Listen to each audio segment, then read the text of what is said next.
Bonjour à toutes et à tous et bienvenue dans cette nouvelle lecture du livre de Fabrice Midal, Foutez-vous la paix et commencez à vivre.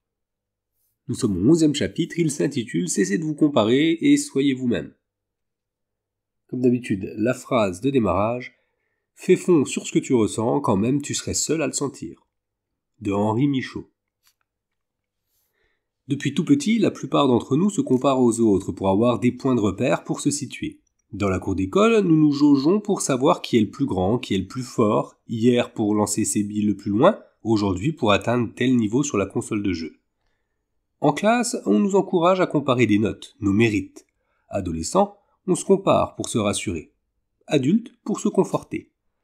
Se comparer est une inclination naturelle chez l'être humain. Ce qui est problématique, c'est l'injonction paradoxale que nous subissons de manière croissante sous l'effet de la société de consommation. Soyez comme tout le monde et ne sortez pas du lot, mais, en même temps, soyez différents. Think different. Pensez différemment. Comme nous l'intimait le fameux slogan d'Apple qui vend pourtant les mêmes ordinateurs, les mêmes tablettes et les mêmes téléphones à des dizaines de millions d'exemplaires dans le monde entier. Différenciez-vous en faisant comme tout le monde. Cette double injonction d'une violence extrême est connue par les psychologues sous le nom de double bind, la contrainte de deux injonctions opposées qui peut, à la longue, mener à des troubles psychiatriques sévères. Elle est le ressort du harcèlement moral. Voilà qu'elle est devenue celui du marketing de toutes les marques et plus globalement celui du capitalisme de notre 21e siècle. Nous nous laissons persuader qu'en achetant telle voiture, en portant telle chaussure ou en arborant tel sac, en fréquentant tel restaurant, nous sortirons du lot commun. Or, nous ne faisons que suivre un vaste mouvement moutonnier et participons encore plus à la dictature de l'uniformisation générale. Le plus terrible est que nous ne nous rendons pas compte que nous devenons des moutons. Ne sommes-nous pas engagés à penser différemment ? Critiquer le capitalisme est devenu paradoxalement le ressort même du développement de l'inquiétante uniformisation du capitalisme actuel. À force de réfléchir et d'agir sous l'effet de cette double injonction, nous en arrivons à ne pas plus avoir idée de ce que nous voulons pour de bon, de ce que nous désirons indépendamment de ce que veulent ou désirent les autres, indépendamment de la norme. Mon propos n'est pas de condamner au nom d'un quelconque moralisme notre tendance à nous comparer, ni même à suivre le mouvement. Elle est, je l'ai dit, naturelle et après tout, se comparer n'est en soi pas si grave. Nous faisons partie de petits groupes ayant développé leur culture propre, par exemple un groupe de supporters d'une équipe sportive. On s'y intègre en partageant des références, un vocabulaire. On appartient à cette grande famille en adhérant à ses critères et à ses manières d'être et même de se vêtir. J'ai fréquenté des groupes, en l'occurrence des groupes de méditation. Mais, peu ou prou, la culture de groupe l'emporte. Une norme s'impose, il faut rentrer dans ce moule où l'on partage le même vécu, sous peine de rester hors du coup. Ce qui n'est pas vraiment problématique à l'échelle d'un petit groupe fréquenté à des moments précis pour une activité précise et que l'on peut quitter pour rejoindre un autre groupe. Ça révèle oppressant quand nous n'avons plus la liberté intérieure de le quitter. Sans même nous en rendre compte, n'ayant pas d'autres repères, nous nous retrouvons prisonniers d'une violence qui nous enferme. Nous cessons de nous questionner, d'hésiter, d'avoir des doutes. C'est tellement plus facile. Même quand, au fond de nous, une petite voix dit non. Non à rester dans le moule. Nous la faisons taire et nous suivons le mouvement. Nous avons peur d'être exclus, isolés, rejetés. Le problème devient particulièrement critique quand nous sommes ainsi prisonniers de la société tout entière. Entendons-nous, je ne me situe pas dans une perspective de critique radicale de la société de consommation. Être anti, c'est rester prisonnier de ce à quoi s'oppose et déterminé par l'objet de la vindicte à l'égard duquel on perd toute liberté, toute l'attitude de se questionner et même de se réinventer. Être anti consiste exclusivement à s'opposer. Je me projette dans une vision plus constructive et plus en prise avec la réalité. Mon propos n'a pas la naïveté de croire pouvoir balayer la vague de fond moutonnière, mais de trouver le courage de voir l'ampleur du phénomène et de réussir ainsi à avoir un rapport plus libre à lui. Je ne rejette pas la société, je refuse la manière dont, en nous comparant les uns aux autres, nous sommes sommés d'être tous identiques, uniformisés. Je m'accorde le droit de porter des vêtements colorés s'ils me font du bien au moral, de taper du pied dans la fourmilière quand les codes de la bienséance voudraient que je mette des gants avant d'approcher les fourmis. D'être singulier parce que nous sommes tous singuliers, et d'accepter que ma singularité ne soit pas une entité immuable, mais qu'elle évolue tous les jours en fonction des rencontres, des lectures, des expériences de vie. Qui suis-je ? Je l'ignore, et je le redécouvre en permanence.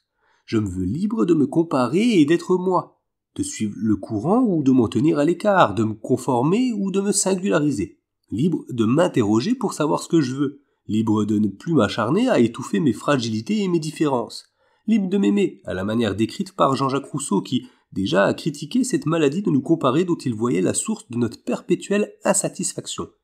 L'amour de soi qui ne regarde qu'à nous est content quand nos vrais besoins sont satisfaits, mais l'amour propre qui se compare n'est jamais content et ne saurait l'être parce que ce sentiment, en nous préférant aux autres, exige aussi que les autres préfèrent à eux ce qui est impossible.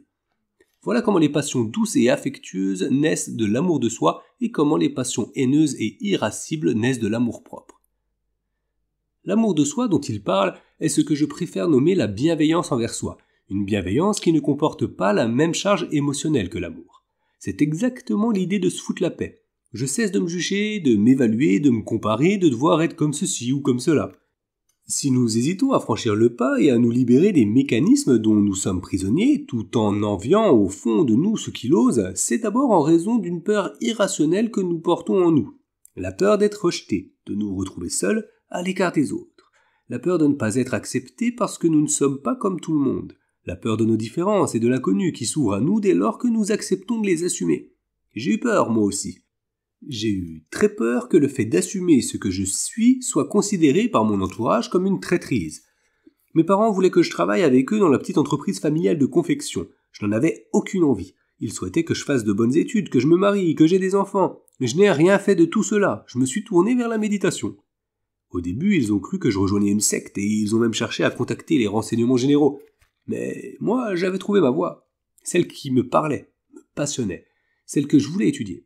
Je m'en foutais du bon métier qu'ils espéraient pour moi, je n'ai pas roulé sur l'or. Pendant des années, j'ai enchaîné les petits boulots et vécu très chichement. J'avais de quoi manger et cela me suffisait parce que je vivais la grande aventure. J'étais heureux. Bien sûr, j'avais peur de décevoir. Personne ne pouvait comprendre ce que je faisais. La méditation semblait alors si étrange. J'ai rencontré ma peur sans en avoir honte. J'en ai pris conscience et elle a cessé de me manipuler. Elle s'est doucement laissée apprivoiser. Je reconnais qu'en sortant du troupeau, on fait l'épreuve d'une certaine forme de solitude, mais d'une solitude salutaire qui n'est pas l'isolement. Elle est, au contraire, plénitude. J'ai apprivoisé la solitude, elle est devenue mon amie. Les premières fois, je l'ai crainte. Je repoussais mes rendez-vous avec elle, conforté par le tourbillon social dans l'idée qu'elle me ferait perdre mon temps. Je l'ai quand même tenté malgré mes appréhensions. Nous avons fait connaissance, je me suis familiarisé avec elle et désormais, je m'offre régulièrement quelques heures ou quelques jours de retrouvailles avec elle. Parfois, pour me retrouver, je m'offre des heures vierges de toute activité. Je ne me plonge pas dans un livre, je ne regarde pas un film, je ne range pas mes armoires. J'ouvre mes portes et mes fenêtres intérieures et je laisse la richesse de ces heures s'offrir à moi. J'habite la solitude et je commence à réentendre. Je tisse une relation réelle avec moi-même et se révèle à moi des choses que j'ignorais ou que je refuse en général d'écouter. Je me découvre en communion avec moi, avec les autres, avec le monde. Est-ce difficile ? Nous avons tous fait l'expérience de cette solitude qui ressource, qui soulage. Quand nous nous promenons seuls dans la nature, quand nous nous arrêtons le temps d'un après-midi de vacances pour nous poser sur une chaise longue, quand nous sortons de notre ronron habituel pour constater « je suis si bien ». Mes parenthèses de solitude ne sont rien d'autre que cela, une solitude incroyablement pleine, parce qu'elle est pétrie de convivialité avec ma propre existence. Désapprendre les mécanismes ingérés depuis l'enfance pour s'empêcher de devenir soi n'est pas une affaire de quelques semaines ni de quelques mois, c'est l'œuvre d'une vie, une œuvre vouée à rester inachevée. Au fond, je resterai toujours une énigme pour moi-même, une énigme dans mon rapport au monde, dans mon rapport aux autres. Le chemin vers soi n'est pas balisé comme une carte routière, c'est une aventure. Ces étapes, quoi qu'en disent les ouvrages qui se multiplient sur ce sujet, ne sont pas définies à l'avance. Les voies classiques de l'introspection sont des leurres. Être soi, ce n'est pas se définir, ce n'est pas une affaire expédiée par un test de personnalité chez un psychologue, ce n'est pas s'étudier, c'est s'oublier. Regarder au fond de soi, c'est s'égarer à coup sûr. J'aime ce mot de Bernanos dans la préface des grands cimetières sous la lune. Se connaître, c'est la démangeaison des imbéciles. C'est le fruit d'un apprentissage qui devait idéalement démarrer sur les bancs de l'école où les instituteurs seraient à l'écoute de la singularité de chaque enfant. Un apprentissage qui se poursuivrait à l'adolescence où l'on encouragerait chaque jeune à discerner en lui l'étincelle de joie qui l'anime, quand il est heureux d'accomplir une tâche qui lui convient.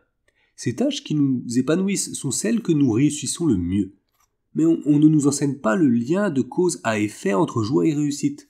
On nous explique au contraire que nous serons heureux si nous réussissons. Mais que veut dire réussir? Avoir de bonnes notes? Plus tard, un bon boulot et une grosse voiture? Mensonge! C'est parce que nous sommes heureux de faire ce que nous faisons que nous pouvons réussir. Voilà un immense changement de perspective. En se foutant la paix, nous découvrons en nous des ressources que nous ne connaissons pas, des richesses dont nous ignorions l'existence et qui peuvent nous surprendre si, pour un moment, nous ne faisons rien. Si nous nous abandonnons à la situation pour commencer à coïncider avec elle. Nous avons inauguré dans notre système éducatif des centres d'information et d'orientation qui accueillent des adolescents avec trop souvent une question « Que veux-tu faire plus tard ?» Mais comment l'adolescent peut-il le savoir? Quel moyen a-t-il de découvrir ce qu'il appelle avant d'entrer en rapport avec des situations réelles, avant d'ouvrir son regard sur le monde et de se laisser guider par ses propres aspirations? Par ailleurs, lui accordons-nous le droit de s'engager sur un chemin singulier, de s'écarter des autoroutes que tout le monde emprunte pour choisir sa propre voie, peut-être plus tortueuse, mais dans laquelle il s'engagerait passionnément parce que c'est la voie qui lui convient vraiment? À force de nous comparer, nous n'osons plus savoir ce que nous voulons vraiment, ce qui nous appelle, nous intéresse, ce que nous avons vraiment envie de faire. Nous restons dans une idée figée, fossilisée de notre identité. Cézanne, le fondateur de l'art moderne, aurait-il existé s'il avait refusé de s'écouter? Il ambitionnait de peindre des tableaux à la manière de Poussin, l'un des grands maîtres classiques du XVIIe siècle. Il n'y est pas parvenu. Il aurait pu ranger ses pinceaux et faire autre chose de sa vie. Il a préféré être fidèle à ce qu'il appelait et qu'il pouvait réussir. Son objectif n'était pas de se différencier ni d'être original, mais plus prosaïquement de retrouver le souffle de la grande peinture en s'appuyant sur l'expérience directe qu'il pouvait faire sur le motif. Refusé chaque année au salon où les peintres exposaient leur travail, il a persévéré. Émile Zola, son ami d'enfance, lui reprochait de ne pas soigner l'expression de ses personnages et il l'a abandonné avec dureté. Les critiques d'art ne comprenaient pas son obsession à travailler les volumes plus que les détails. Cézanne a heureusement persisté dans la voie qui était sienne, non pas dans l'objectif de révolutionner l'art, mais en faisant confiance à sa main tenant le pinceau, en se laissant appeler par son intuition. Cézanne n'est pas devenu lui-même en étudiant le fond de son âme, mais en s'oubliant, en suivant son chemin, en faisant du mieux qu'il pouvait, en recommençant encore et encore, en regardant la montagne Sainte-Victoire, quelques pommes sur un buffet, sa femme assise sur une chaise, toujours insatisfait et animé d'un désir sans cesse plus ample et profond de mieux libérer la réalité. Ce ne sont pas ces états d'âme qui lui importaient, mais l'épreuve de la peinture. Être soi n'est pas une affirmation égocentrique de notre individualisme, ce n'est pas non plus l'affirmation de notre singularité contre tous les ordres existants. Nous sommes, disait déjà Aristote, des êtres en relation, des êtres politiques. Être soi, c'est découvrir des liens, des obligations, des engagements. Quand j'ai commencé à méditer, ma mère, que mon engagement énervait, me disait « Je ne comprends pas pourquoi tu passes ton temps à te regarder le nombril. » Mais méditer, ce n'est pas se regarder le nombril, se préoccuper de son intériorité, mais c'est se préoccuper de la réalité qui nous interpelle pour l'appréhender comme elle est. S'oublier pour s'ouvrir au monde, se laisser être. L'un des cycles de méditation que j'enseigne porte sur la confiance. Cesser de se comparer demande de la confiance, mais je n'entends par là ni confiance en soi, ni estime de soi. Personnellement, je n'ai pas confiance en cette entité appelée moi. J'ai confiance dans la profondeur de la méditation parce que j'en ai perçu les fruits.